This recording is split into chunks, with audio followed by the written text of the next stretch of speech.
Hi friends, welcome to our new channel Tollywood exclusive. మేము ప్రతిరోజు మీకోసం కొత్త ఫిల్మ్ అప్డేట్స్ మీ ముందు ఉంచుతాం. మీరు మా ఛానల్ ని సబ్స్క్రైబ్ చేసి మమ్మల్ని ఆదరిస్తారని ఆశిస్తూ ఈ రోజు అప్డేట్ లోకి వెళ్దాం. స్టార్ హీరో సినిమా, అది ఏ పండక్కో వేసవి సెలవులతో రిలీజ్ అయితే ఆ కిక్కే వేరు. సినిమాకి కాస్త పాజిటివ్ టాక్ వస్తే ఆ కలెక్షన్ల రేంజే వేరు. ఎన్టీఆర్, ఏఎన్ఆర్ జమానా నుంచి చిరంజీవి, బాలయ్య, నాగార్జున, వెంకటేష్ వంటి హీరోల వరకు అందరూ ఫాలో అయిన ట్రెండ్ ఇది. సినిమా హిట్ అవ్వడం ఎంత ముఖ్యమో అదే రేంజ్ లో కలెక్షన్లు వచ్చి సినిమాకి పనిచేసిన వాళ్లతో పాటు థియేటర్లో వాళ్ళు సంతోషంగా ఉండటము అంతే ముఖ్యం.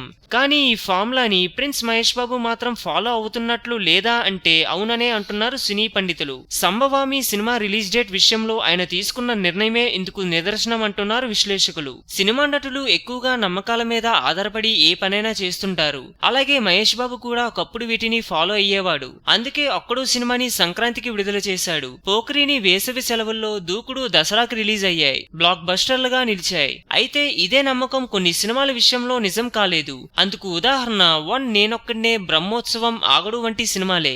దీంతో పండుగల సెంటిమెంట్ ను బ్రేక్ చేస్తూ శ్రీమంతుడు సినిమాను 2015 ఆగస్టులో రిలీజ్ చేశాడు.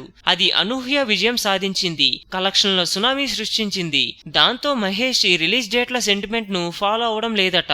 అయితే దీన్ని సెంటిమెంట్ అనే కంటే బిజినెస్ కోణంలోనే చూడాల్సిన అవసరం ఎక్కువ ఉందనే వారు ఎక్కువగానే ఉన్నారు. ఉదాహరణకు గతేడాది సంక్రాంతికి బాలయ్య నటించిన డిక్టేటర్, ఎన్టీఆర్ నటించిన నాన్నక ప్రేమతో విడుదలయ్యాయి. నిజానికి అవి రెండు మామూలు రోజుల్లో రిలీజ్ అయితే కలెక్షన్లు ఆ స్థాయిలో వచ్చి ఉండేవి కావనే చెప్పాలి. అగ్రనటుల సినిమాలు కాబట్టి, పండుగకు రిలీజ్ అయ్యాయి కాబట్టి ప్రజలంతా మాసు క్లాసు అనే తేడా లేకుండా అందరూ వాటిని చూశారు. అయితే మహేష్ ప్రస్తుతం చేస్తున్న సంభవామి సినిమా వేసవి సెలవుల్లో రిలీజ్ కావడం లేదు. అందుకు కారణం అప్పటికి బాహుబలి 2 రిలీజ్ అవుతుండడమే.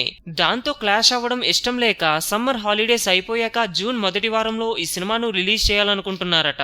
ఈ నిర్ణయాన్ని విశ్లేషకులే కాదు, మహేష్ అభిమానులు కూడా తప్పుపడుతున్నారు. సరిగ్గా స్కూళ్లు, కాలేజీలు ప్రారంభమయ్యే సమయానికి సినిమా రిలీజ్ అయితే ఈ సినిమాకు భారీ కలెక్షన్లు ఎలా వస్తాయని వారు ప్రశ్నిస్తుండడంతో పాటు మహేష్ ఇప్పటికైనా తన నిర్ణయాన్ని మార్చుకోవాలని వారు కోరుకుంటున్నారట. ఇది సంగతి. ఇలాంటి మరెన్నో మూవీ అప్డేట్స్ మరియు రివ్యూస్ కోసం మా ఛానల్ ని సబ్స్క్రైబ్ చేయండి. ఈ వీడియో మీకు నచ్చినట్లయితే లైక్ చేయండి, షేర్ చేయండి. మీరేమైనా చెప్పాలనుకుంటే కామెంట్ ని పోస్ట్ చేయండి.